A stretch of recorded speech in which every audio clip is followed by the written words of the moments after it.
Let's look for a pattern in the inverses of power functions. Now, if we have a whole number power, we know what the inverse is.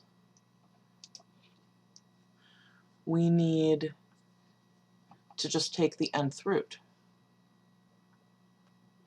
which we could also write as another power function, x to the 1 over n.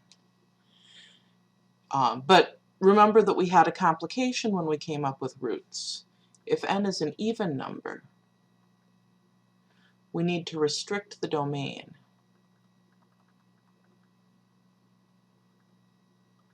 of f to numbers that are greater than or equal to 0 in order to have an inverse. And the reason for that is that even powers are not one-to-one. And restricting that domain amounts to choosing the positive root. Okay, so that's the inverse if we have a whole number power. What if we have a negative integer power? And I'm just going to talk about -1 because we can make the rest of this happen with compositions and stuff.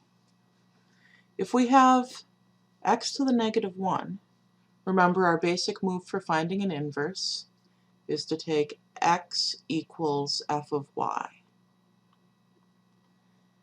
and then solve for y.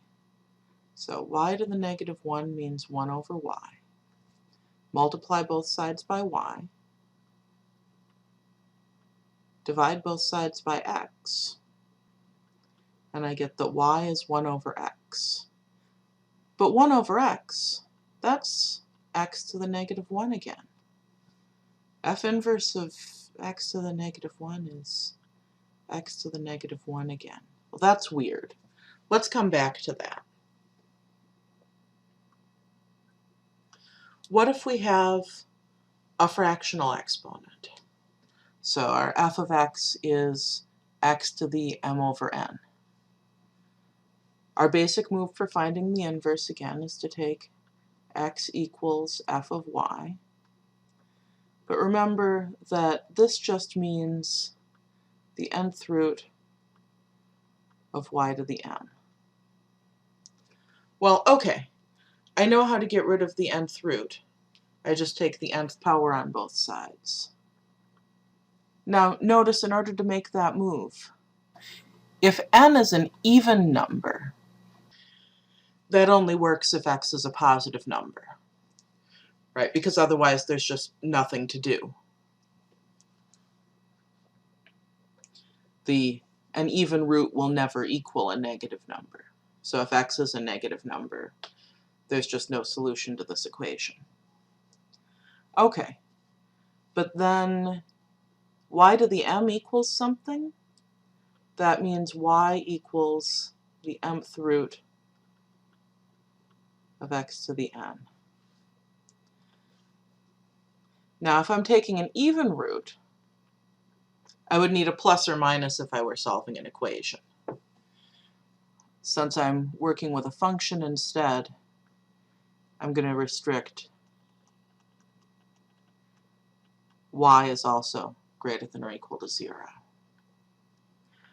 But then x to the n, take the mth root, I have x to the n over m.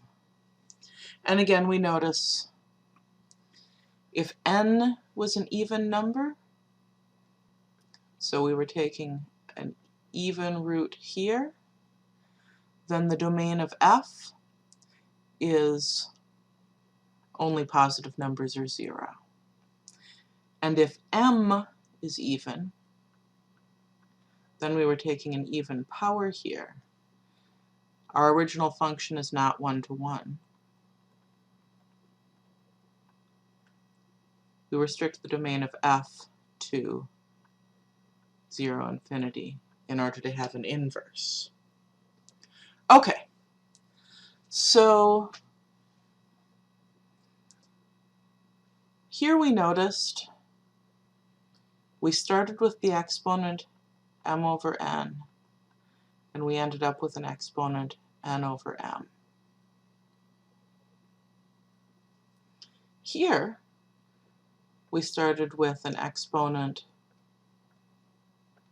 n, and we ended with an exponent 1 over n. In the -1 case, well, we could say 1 over -1 does equal -1. So in all of these cases, we took the reciprocal of the exponent.